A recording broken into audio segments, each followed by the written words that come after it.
Hello, everyone. Thank you for joining us for our third live Q&A session with Mark Bradley. My name is Kristen Kiley. I'm the Chief Customer Experience Officer here at LeanScaper. So we are going to start with our first question. So this is actually a question that came to us last week. We didn't have time to get through them all. So Mark, what type of software or system would you suggest to keep up with tracking maintenance on equipment? Oh, yeah, good question. I think depending on the size of the fleet, that my answer varies a little bit. For smaller companies, I think just setting up a simple spreadsheet works fine for tracking basic maintenance. Creating a basic interval schedule on a spreadsheet and tracking it there works for smaller fleets. And if you're a little bit bigger company and you've got lots of trucks and trailers and mowers and everything in between, I think it makes sense to invest in software, specific software to do that. I personally used Fleetio for many years. Some of the companies that I coach privately also use that software.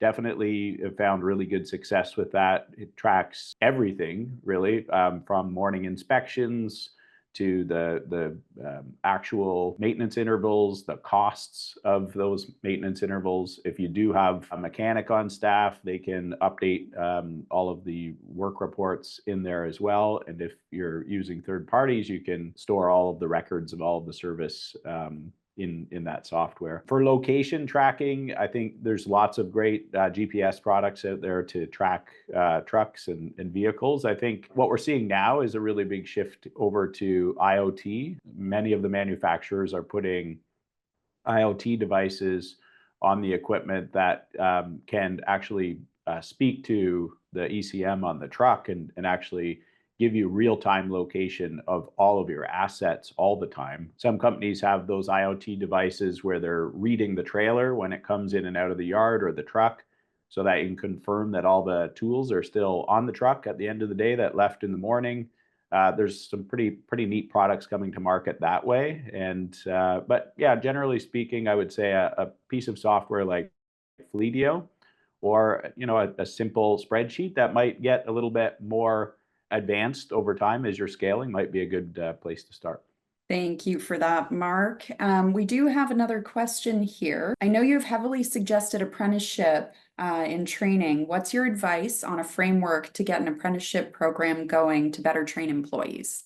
Funny you asked that. We're covering that in tomorrow's sprint session, actually. And there is a apprenticeship framework that will be available tomorrow in the LeanScaper community library. So if you'd like to see my own standard operating procedure that we've created as a LeanScaper standard operating procedure, it'll be posted there. But basically, my thought is starting with a clear list of apprenticeship roles. So depending on the type of work you do, creating a full rate title, a landscape technician or a hardscape technician or a horticulture technician, or maybe it's more of a building trade like a carpenter or a stonemason. In any case, I think it's really important to create a full rate technician job description and then create a job description for apprentices. And typically, I think apprentices should start at about 60% of the full rate for that role. And then in year 2, they can move to 70%. Year 3, they can move to 80 or 85% of the full rate. And then in year 4, once they become fully certified, they've completed all the training, they've completed all the on-the-job training and all the on-the-job checklists using Greenius.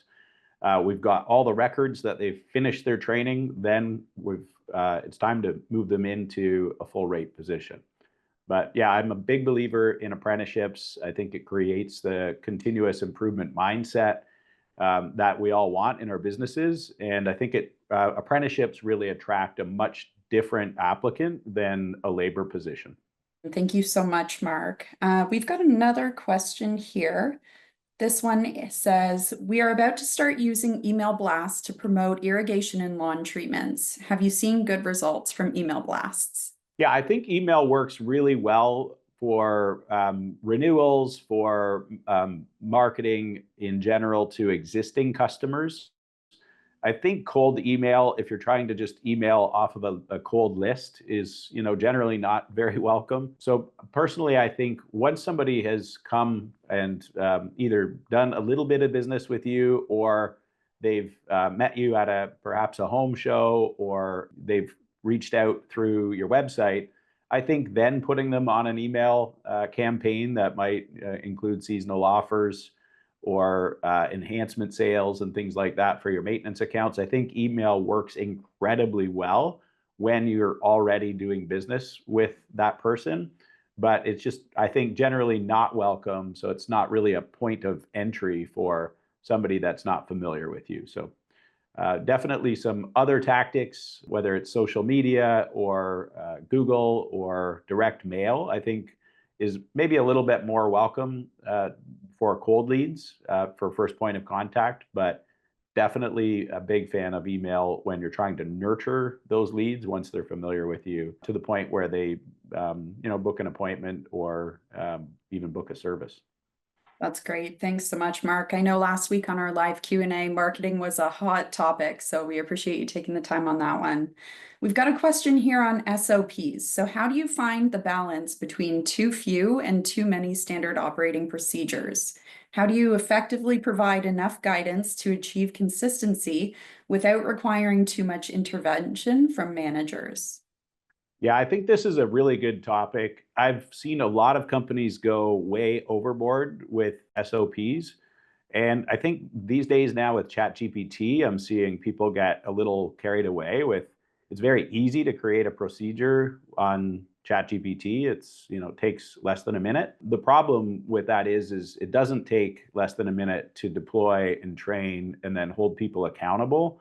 And so I think if you have too many SOPs and you're getting too down to the micro level where you're micromanaging people, I think it becomes annoying for the team. And I also believe that it kind of takes away the creativity and almost kind of stifles people from growing in a way. I think having more meetings and keeping the meetings very tight and short with a strong agenda where you're consistently talking about continuous improvement and you're referring back to the core standard operating procedures that you've created for each role. I think when we just stay simple and we stay really consistent with meetings where we begin every meeting by looking at reality. So we look at some data, some basic metrics that these employees are very familiar with based on their role. And then we're really just talking about improving results. And if there is a consistent problem or a gap in the way we're doing things, then we should update the procedure that we've already created rather than create too many little micro procedures that kind of get lost in the shuffle. So I'm a big fan of having fewer standard operating procedures that are a little bit more well-rounded and maybe take a little bit more time to create, deploy, and train. But I think it's much easier to keep referring back to a small number of SOPs that really relate to each role. And for that reason, I'm also very much in favor of having role-based SOPs. So every role has a series of SOPs that are attached so that when we're onboarding or training people or putting people through apprenticeships, we're always giving them the appropriate SOPs for their role, and we're not overwhelming them with every SOP that has been created throughout the company.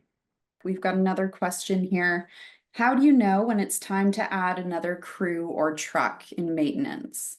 Revenue tells all. Often over the years, what I've heard people tell me is they want to grow by another crew. And when I ask them why they want to grow by another crew, they tell me because they want to grow revenue. I think what most people kind of overlook is they start to think, well, if each crew produced 200,000 last year, if I want to produce 600,000 and I have two crews that each produced 200,000 and I'm a $400,000 company, the way to get to 600,000 is to add another truck and another crew. And so we start to just kind of multiply what we've already done.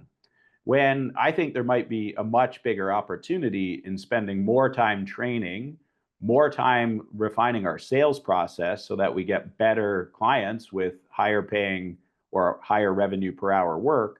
And we can actually increase our revenue without adding more trucks or without adding necessarily more people. And I mean, for that reason, I think revenue tells us this. And there is a point where we probably can't really continue to push revenue per hour any higher.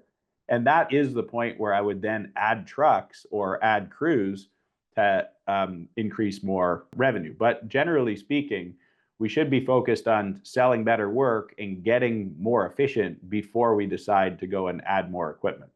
I think the norm is actually the opposite. People are adding more equipment before they're ever really refining the systems and processes. And for that reason, the average company is really only operating at about 60% of the revenue that they're capable of producing, because 40% of the workday is spent doing unbilled tasks that customers are never paying for, and we're not really adding value to the customer or adding value to the company. It's just waste. And so I think we should generally focus on eliminating the waste, getting the efficiency rate in around 85% for each crew, maxing out the revenue that that crew can produce, and then adding more trucks and more crews. We are going to stick on the topic of crews for another couple of questions here. The next question here is actually from our community, and it says, small crews or large crews, what's better? I need more equipment for small crews, but could have more unproductive time with large crews. How do I know what's best? That one is, again, a fairly easy one to analyze, and I'll tell you why. Equipment is much cheaper than labor. So equipment for your average landscaper is approximately 10 to 15% of revenue, and labor is approximately 25 to 35% of revenue. So generally speaking, it is far cheaper to run smaller crews with more equipment that replaces people, because there's about a 10 to 15% savings in using equipment over people. In some cases, it's a lot higher than that. As you can imagine, if we're doing excavation work or maybe laying pavers with a machine versus with a human, there's many ways that we can save labor using equipment. And so generally speaking, I'm a big fan of smaller crews with every gadget imaginable to make that crew more efficient, whether it's more attachments for excavators or skid steers, or better mowing equipment, or better layout equipment, like using total station for layout rather than having two people do a complex layout. There's one person doing it with a machine. And so investing heavily in equipment and really leveraging that equipment to keep the labor costs down is generally what I'm a fan of. Now, I think two-person maintenance crews generally, for maintenance, obviously, if you're on a very big site, that doesn't hold up, but we tend to spread people out. So they do sort of work in smaller crews. And then on, install, design, build, or even bid build, I think working with smaller teams, and if it's a large project, just having more teams on one job site makes sense. I think we can build our next generation of tradespeople a lot faster when we have a tighter ratio from the field crew supervisor to the apprentices. And so I kind of, 2 to 3 person crews are ideal. And, you may stretch that up to 5 or 6 person crews if you're doing the type of work that requires that. If you're maybe a concrete forming crew or a swimming pool construction crews, those tend to be a little bit bigger. Even hardscape crews can be a little bit bigger. I find, if you're doing larger commercial projects, for example. So it's really hard to have a one size fits all, just because our industry is so diverse, but always focus on keeping the crew size as small as possible and equipping them with the most equipment that fits their need. And generally what you see is revenue per hour goes way up because that small crew is producing more revenue without having all the downtime to make up for of a larger crew. Because I think we all know that there's a very tight order of operation in almost everything that we do, and more people don't necessarily speed up the actual timeline of a project, because we really do have to work in an order. We can't just start working in 10 places at once, whether it's an install or even maintenance. Many times there is an order. One more question on crews, and then we'll move off of the topic. Any advice on how to keep my crews employed during snow season? without getting into tons of unbillable time. I have them working around the shop and on equipment, but it eats up all my profit from the summer. Yeah, that's a really good question. Keeping crews busy in the winter is never easy. I think everybody struggles with this if they're in a winter market. But what I see all too often are business owners spending way too much money on shop improvements and, washing the trucks until the paint almost falls off, rather than creating a really robust training program in the off season. There's so much more opportunity for return on investment by actually spending time training the staff during the winter. I think, it's great to have organized trailers and it's great to have an organized shop. And we can certainly spend a week or two each year getting those things in order. And we should be budgeting for that because there's a lot of efficiency that comes from a well-organized workplace. But I think all too often people are overlooking the opportunity of training people on different tasks that are really going to increase the job site efficiency or increase the quality or the safety of the workforce. And so doing more in-house workshops, bringing in suppliers, could be a lighting and sound training. It could be an equipment certification program. It could be learning how to do complicated site layouts with a total station. It could be, using the latest and greatest autonomous or electric equipment. Whatever sector you're in, I think there's a lot of opportunity to do some really specific training. But then I think there's also an opportunity to cross-train people in the off season. And so if you do have a mentorship program in your company, often what that looks like is when somebody gets hired, they get attached to a mentor. I think what could happen in the off season is the mentor and their mentee could actually work on being cross-trained with other mentors and their mentees. And that way we end up understanding a little bit broader what other people in the company do. But I think it also gives us that depth that we need to join forces sometimes. We could be a hardscape crew and a softscape crew in the summer.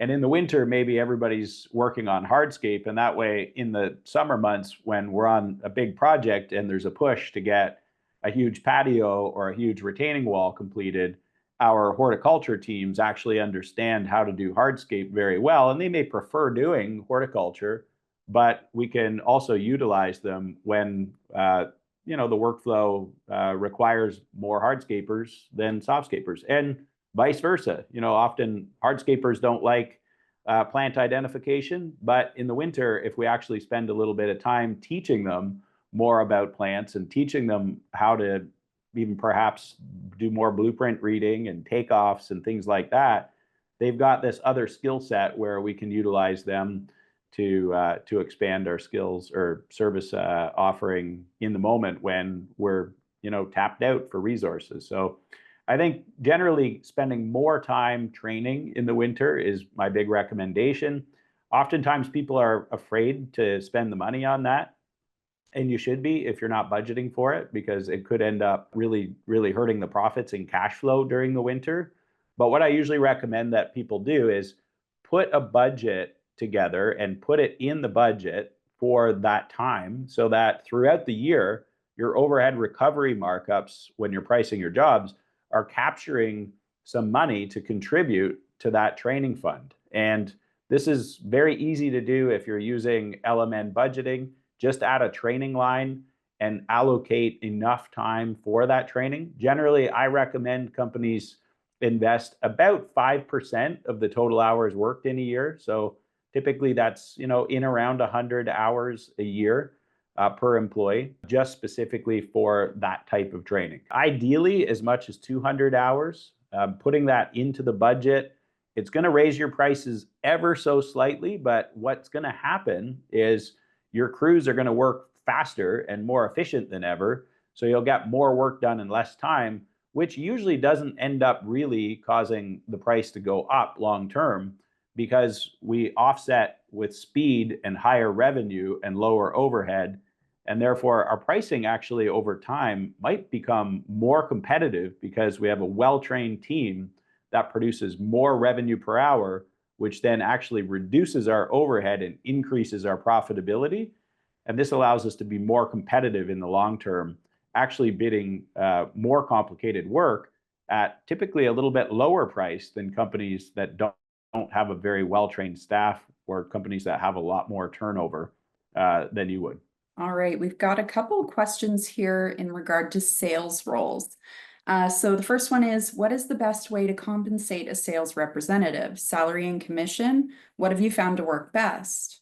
Yeah, that definitely is very dependent on the sector. I think there's so many sectors, and it's hard for me to just like tell you the perfect way to pay without knowing if they're design build, if they're residential landscape maintenance, commercial landscape maintenance, snow. There's a lot of variation there, but generally I'm a big believer in a really solid base pay. And this is like important, I think, for every role. Base pay has to, I think, allow people to feel comfortable doing what they do. And when you're selling landscaping, you should be kind of seeing yourself as a helper. You're there to help other people when you go to sell them. You're finding what their pain point is, or what it is that they'd like to improve on the property, what they desire. If it's a backyard pool, I always say people are kind of buying for one of two reasons. They're either solving a pain point, or they're seeking some pleasure. And so salespeople are out helping people solve those problems. And we should pay a really high base pay so that they see themselves more as a helper than, just a straight up salesperson. And what the reason I think this is so important in landscaping is, almost regardless of any role, those salespeople end up really staying with that client throughout the process to some extent. Obviously there's always a handoff to operations, but I do really think that we should pay a high wage so that they're really concerned about customer satisfaction, and they're really concerned about company profitability. And then we'll pay some commission or a bonus, depending on the role specifically, when they actually hit their thresholds. And so if you're paying commissions on salespeople, they might not actually start to see those commissions immediately. They might get commissioned over time as the projects are completed, or as the projects are happening on an ongoing basis in the case of maintenance. And I think depending on what you're selling, that commission structure needs to be significantly different. Next week, we're actually at the revenue growth intensive and the efficiency intensive that we're doing in Nashville. We're going to be talking about commissions and bonuses for all positions, particularly sales in the first 2 days of the week. We're going to go really deep and actually build out the commission structure for every salesperson in the company at that event. So if you can make it, try to be there. We'll really go deep into that, but it is a little bit of a complicated one to answer without knowing exactly what the nature of the work is, and what the targets look like for that sales rep. I think that was a great answer, and I'm sure that it provided Andrea with a lot of feedback. Thank you for that, Mark. Another sales question. So operation versus sales versus production. How would you split these roles? And at what stage do you recommend that the roles get split? Generally speaking, early on in business growth, up to $1 million, it's typically the owner, or the owner and one other person that are really running all of sales and operations. And as you kind of push past $1 million, you start to add managers that are really highly focused on each area. And so typically, I think there's somebody running finance almost from day one. Accounting needs to be done, and that could be outsourced. It could be a third-party bookkeeper. As the company scales, maybe you add a fractional CFO, and then eventually maybe you have a full-time accountant on staff. There's different ways to go about doing that, and I don't think one is necessarily right or wrong. On operations, generally, that's the first thing that the business owner should probably be trying to hire for. I think depending again on the segment of work you're servicing, you're hiring a sales manager or a salesperson and an operations manager, roughly around the same time as the business starts to scale. Typically, that's in around $1 million. And then over time, you're putting more managers under those managers, and they move up to be directors. So you kind of start by building out your managers at, up to $1 million, and then your management team kind of forms between 1 and 3 million, and it gets really defined.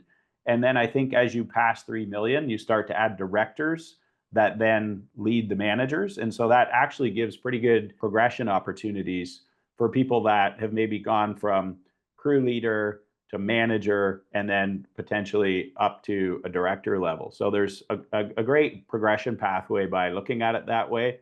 But generally, the question is a good one.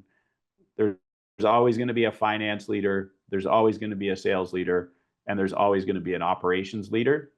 And what we sort of build out around them over time as the company's scaling, I think really is dictated, by the growth. And so you kind of start to feel that you need more management, but an easy way that I always like to refer to is generally about a 1-5, 1-7 at the max direct report ratio makes sense. So if I've got a director, they can manage, 5-7 managers.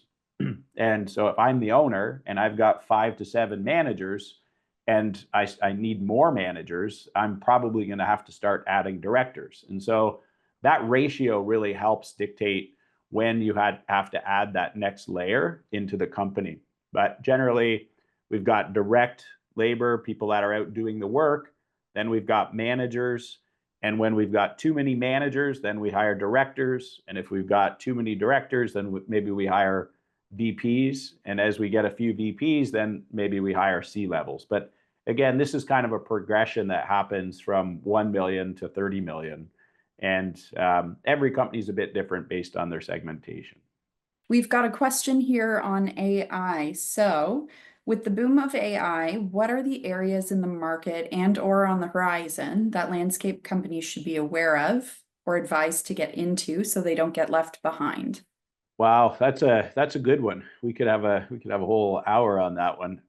AI has really entered our lives in just about every area. I would say, without going into too much detail, I would say what we're building, the LeanScaper platform, is very much AI-powered workflow management. And so I think what we're going to start to see is AI agents helping to take care of daily management tasks and eliminate a lot of the communication gaps that would happen, say, between field staff and management staff or field staff and the office. And so I think, generally speaking, we're going to see workflow management really change the landscape. We're going to see a ton of AI insights from equipment tracking software, from field service management software like Greenius and LMN. I think right now, if you're using ChatGPT, you're probably on the forefront because,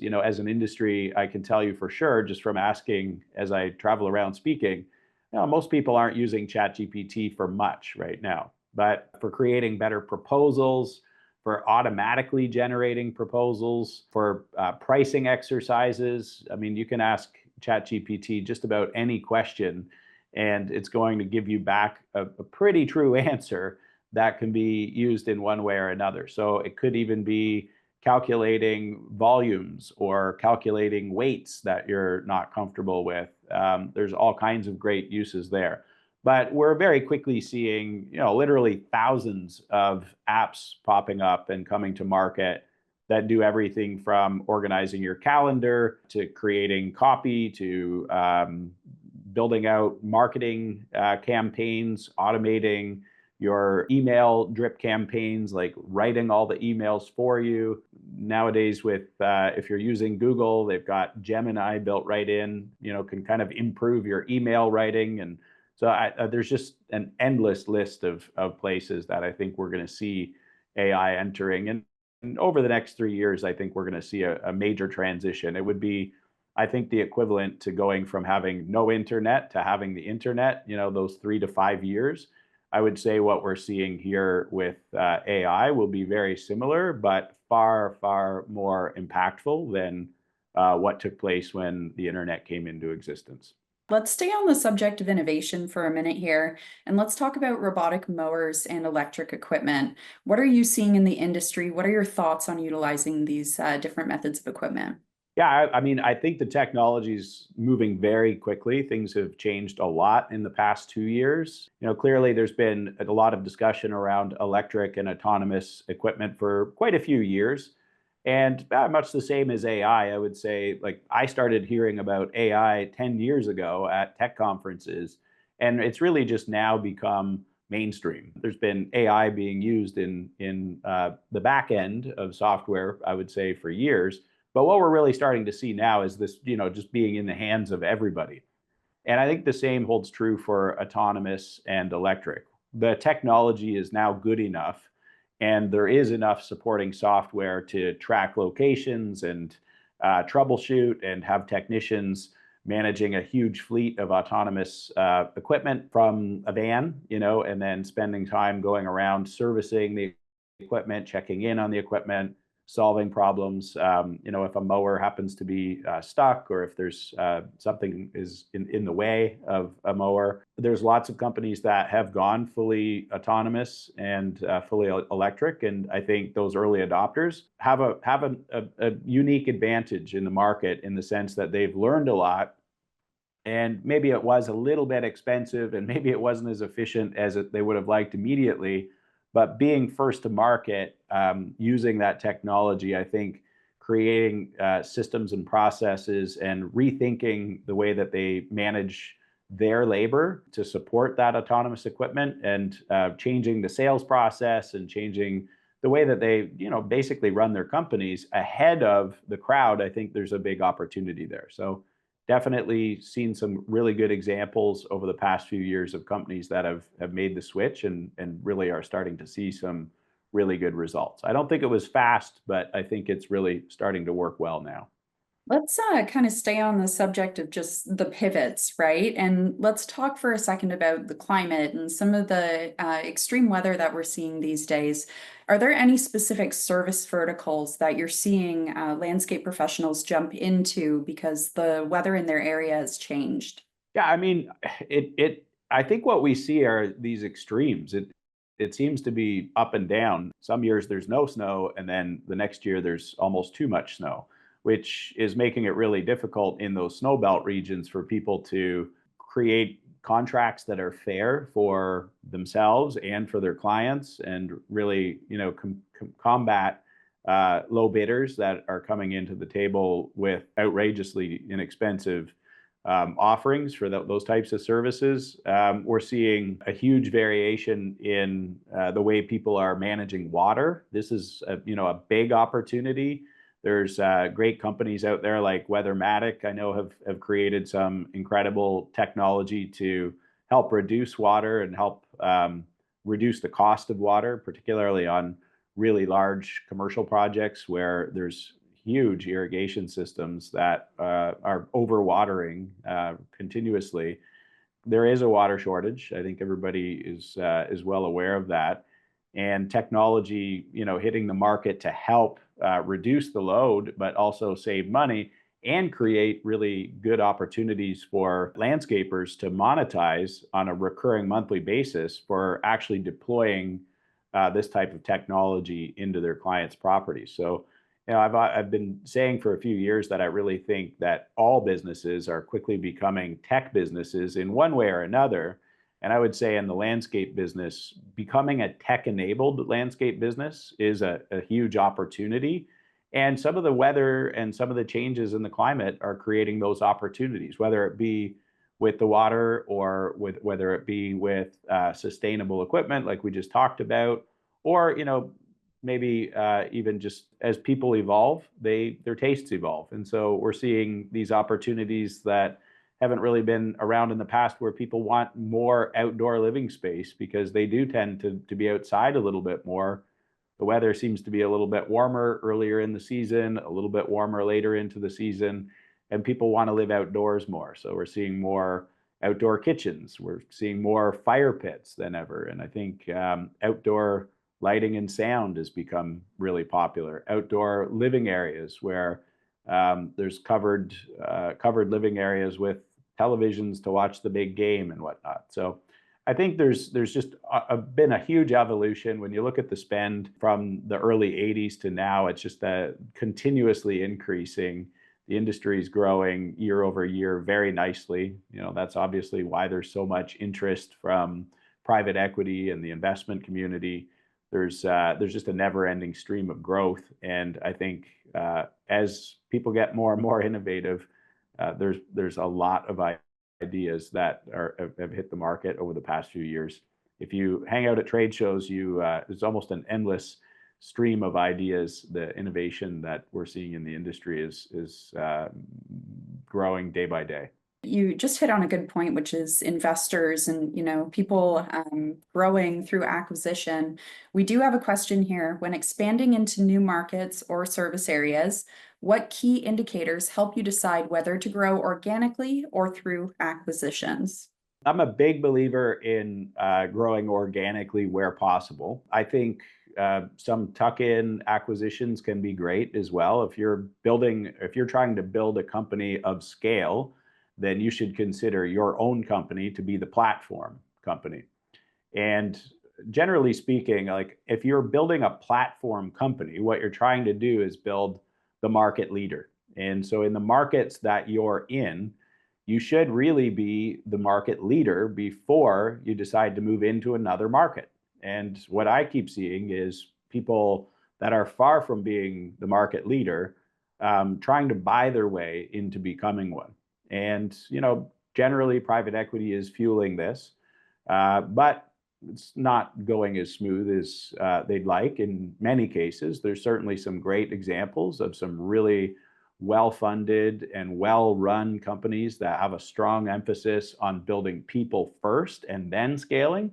But I think what I'm seeing a lot of is the opposite, where they're trying to scale revenue and they're trying to buy companies to then get that revenue to operationalized. And they're buying companies that really are not well aligned to the platform or the original company. And so I think the work involved in getting more people up to speed to build a market leader first before moving into other markets is a better way to grow. Because if you are the best, and if you have the best people, and it is your people that make you the best, you can't, do that with logos and salespeople. You need an operations team that is actually better than everybody else in your market. And when you have that, what I found in my own company is more opportunity comes your way than you could ever imagine. And so I think oftentimes people are trying to add more branches and add more tuck-in acquisitions before they've actually built a market leader. And a market leader has the best people. So investing there first, I think, ends up creating an organic growth engine that is very hard to compete with. Because if you've got the most efficient company, the most skilled people, and they can produce the work faster than everybody else, you can actually pay your staff more money and be more competitive, because your overhead ends up coming down significantly when you've got a really high revenue per employee or a high revenue per hour. And this makes it much easier to grow organically. And it's far cheaper than buying companies, because it's not just the price of the company when you go and buy one. You then have all the post-merger work where you have to then take that company and integrate it into the platform or the original company, get them using the same standard operating procedures, get them using the same terminology, get them selling the same. That's a big lift, and that takes a couple of years. Personally, I think it's much easier to grow organically by growing people. We have a question here on pricing. So we are primarily a commercial company and have been having a lot of questions about whether or not we're priced right. We've pulled out our budget and paid off our equipment, seeing maintenance rates of $35 per hour in our area. In the Landscape magazine article, my area is lumped into an underperforming market. Is this universal? I got the first part of the question. I'll try to answer it. The universal part, I'm not entirely sure what that meant. But if you're in a market that is plagued with underbidders, you might need to diversify your services a little bit. I've definitely coached some companies through this. A few years back, everybody sort of started to run into commercial landscape maintenance because some of the magazines and some of the trade show speakers and the industry as a whole started to really describe what was happening in the M&A market. And in the M&A market, there's lots of buyers for commercial landscape companies. And so I think what we ended up seeing was a lot of businesses started to move into that market at the same time, because everybody started to think that if I'm in the commercial landscape maintenance business, I'm going to get a better exit value when I sell my business, or there's more buyers for that type of business, which is fully true. And so, all of the discussion is true. But I'm going to also point out that you get a multiple on your EBITDA, or your earnings before interest, depreciation, and taxes. So if you're running a commercial landscape maintenance company and you're doing $10 million a year and you only have $1 million EBITDA because it's such a competitive market, and you get let's say, 2 to 3 times multiple, your company's worth $2 or $3 million and you're doing all of this revenue. And, on the flip side, maybe you're doing residential design build and residential maintenance and snow, and that maybe isn't the most attractive thing to a lot of private equity investors, but it is to some. And I believe that it's much easier to get a much higher EBITDA. And so your business might actually be doing half the revenue of a commercial maintenance company, but your EBITDA is higher. And the multiples are actually coming up very nicely in the residential design, build, and maintenance markets, because I think investors have started to realize just how much competitive pressure there is when you're chasing these commercial contracts. And, this pricing pressure that you're describing in a depressed market or not is real for most companies. So I think diversifying and finding some higher revenue per hour work, whether it's enhancements on that commercial landscape work, or actually starting to diversify into residential, or finding some really true premium commercial clients in maybe a slightly different segment. For example, maybe you've been doing a lot of commercial office complexes and it's getting too competitive. Maybe the luxury HOA market might be a little bit better. It's harder to keep those clients happier, but they're generally willing to pay a lot more, and there's much higher pricing than there is in the most basic work. But what I always try to remind people is, if you're doing the work that is easiest to do, in that it's easier to train people and it's easier to get the quality where people want it, which is often the case in commercial, that work is easier to scale. And so the big guys tend to get that work and they run the price down because they've got lower overhead than the smaller companies. And so it does get hard to ever really crack that market. And for that reason, I always say, if it doesn't work, it doesn't work. Pivot and look for a market where there is much higher revenue per hour. Get that EBITDA up. And if you are ever planning to sell the business, which I always say, build the business as if you're going to sell it. If you are going to be selling in the next 5 years or so, you want to max out that EBITDA. And I personally think it's easier to do in some of the other markets that haven't really been as active with PE over the past few years, but we're really starting to see a lot more investor interest in those other markets. All right, we've got a question here from Brian. It says, Mark, for owners, how do you determine what is a fair salary? I know it's subjective, but any litmus test or rule of thumb that you would recommend? Yeah, that's a good question. It's a hard one to answer without knowing the size of the company. But generally, this is what I try to coach people with. I say 10% of the total company revenue can be spent on overhead wages, And maybe that goes up to 15% in some cases. There's some growth curves in the business where sometimes you spend a little bit more on overhead salaries.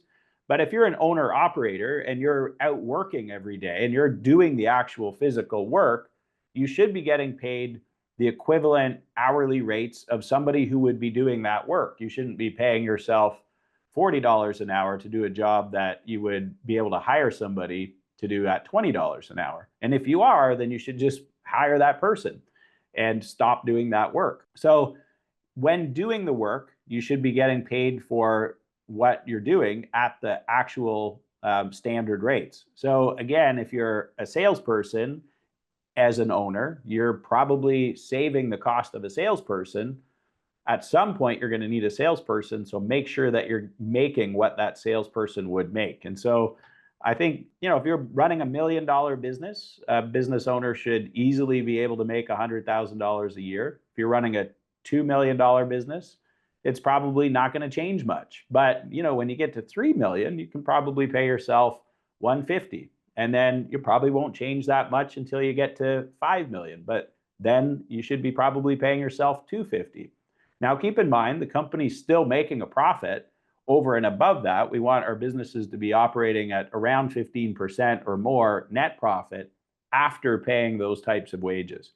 But depending on the scale of the business, it's going to kind of vary a little bit for the owner. But, I hope those thresholds kind of give you an idea of what my thoughts are. But it also depends on how many owners there is and what type of work you're doing and how much management staff you have. So I always really recommend using the budget to actually dictate what you can afford to pay yourself.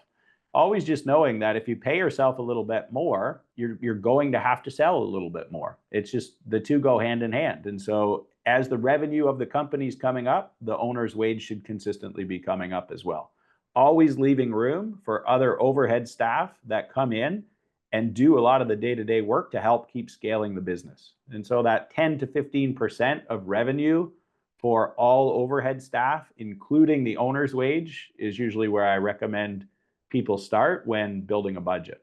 So Mark, tomorrow on our weekly sprint, we're going to be talking a lot about building out staff and ensuring that we're empowering our people. We have a really good question here. It says, how can landscape companies strategically allocate resources to retain experienced workers while also creating career pathways that attract young talent?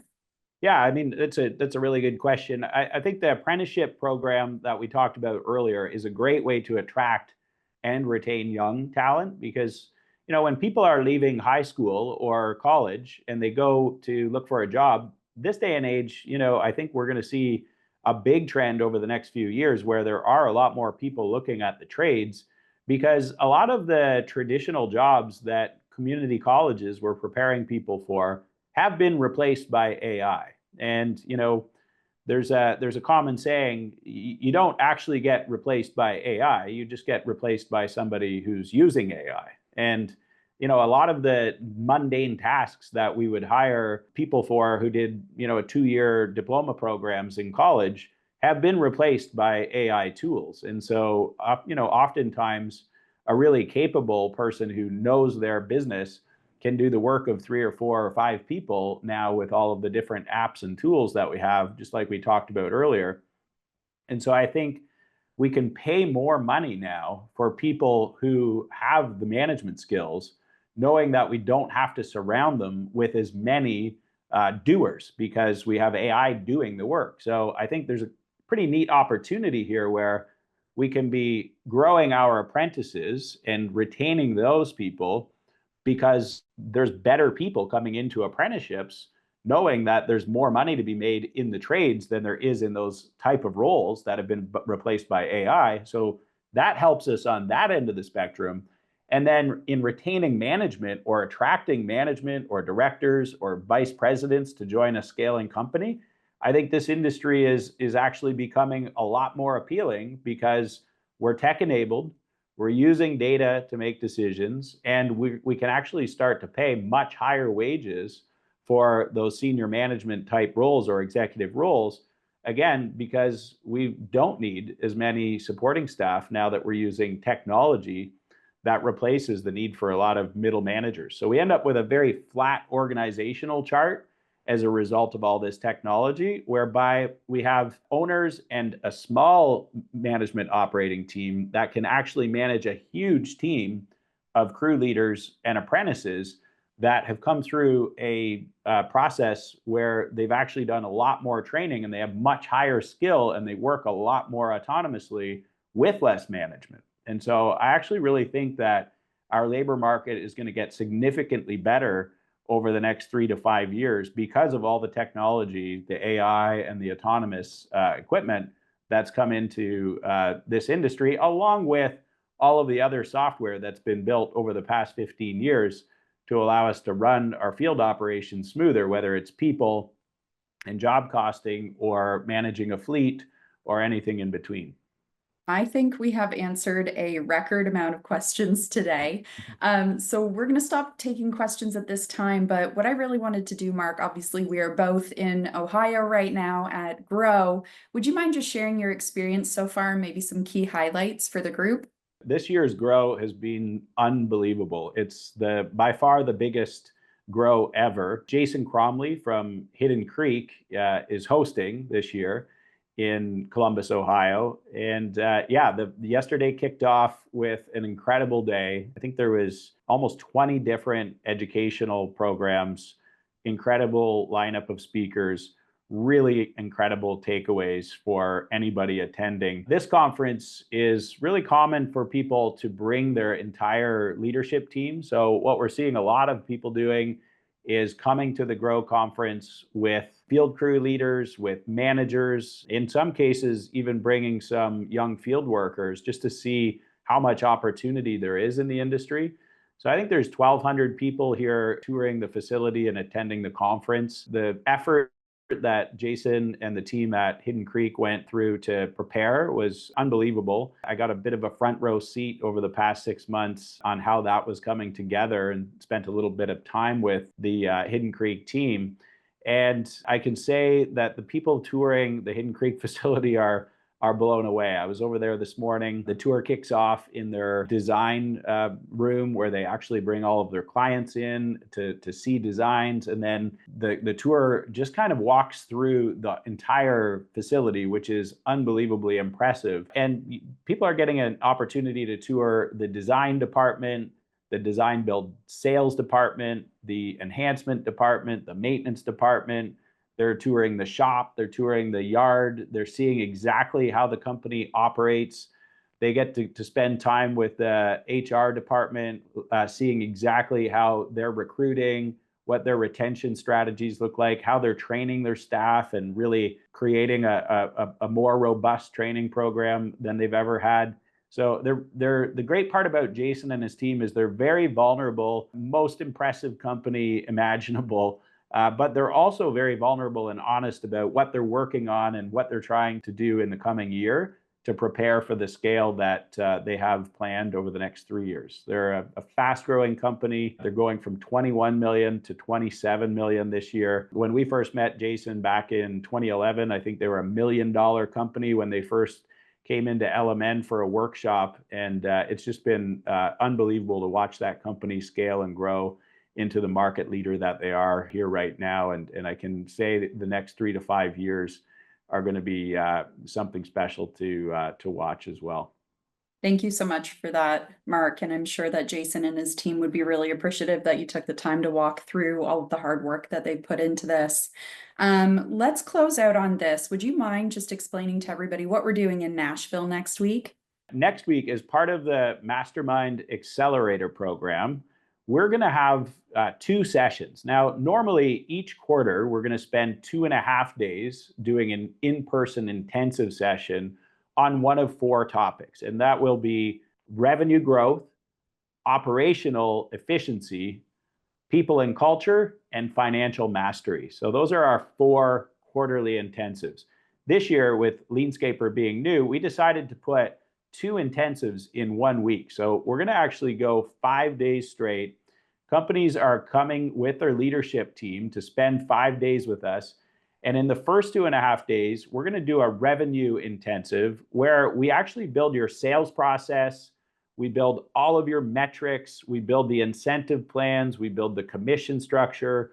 We build all of the sales pipeline, all of the metrics, and all of the sales team training tools to really build out a winning revenue growth plan in a company. And the way that we do this is we do about 30 minutes of instructor-led programming, and then we spend about an hour roundtabling. And so the companies and their leadership teams that join them are actually then building out their own version of the system or process that we're focused on during that instructor-led session. So over the course of 5 days, you're going to leave with a fully built out system for growing revenue and becoming a little bit more efficient or a lot more efficient, depending on where you're at right now, using the lean efficiency program that we deliver through LeanScaper. So it's a very intensive workshop. This isn't us telling what you should do. It's you actually coming and doing it. And so what we really, the aim for these intensives is you spend a lot of time building out your system, customizing frameworks and standard operating procedures that come with the LeanScaper system. So we actually give you the tools and you're updating things and making it your own, and you're leaving this intensive with a fully systemized revenue growth plan and a fully systemized operational improvement strategy for your company. That's great, Mark. Thank you so much. We are at time. Thank you to everybody who participated today through questions in the chat and Q&A. We really appreciate you all being here. And thank you so much, Mark, for all of the insight. All right. Thanks again, Kristen. Take care.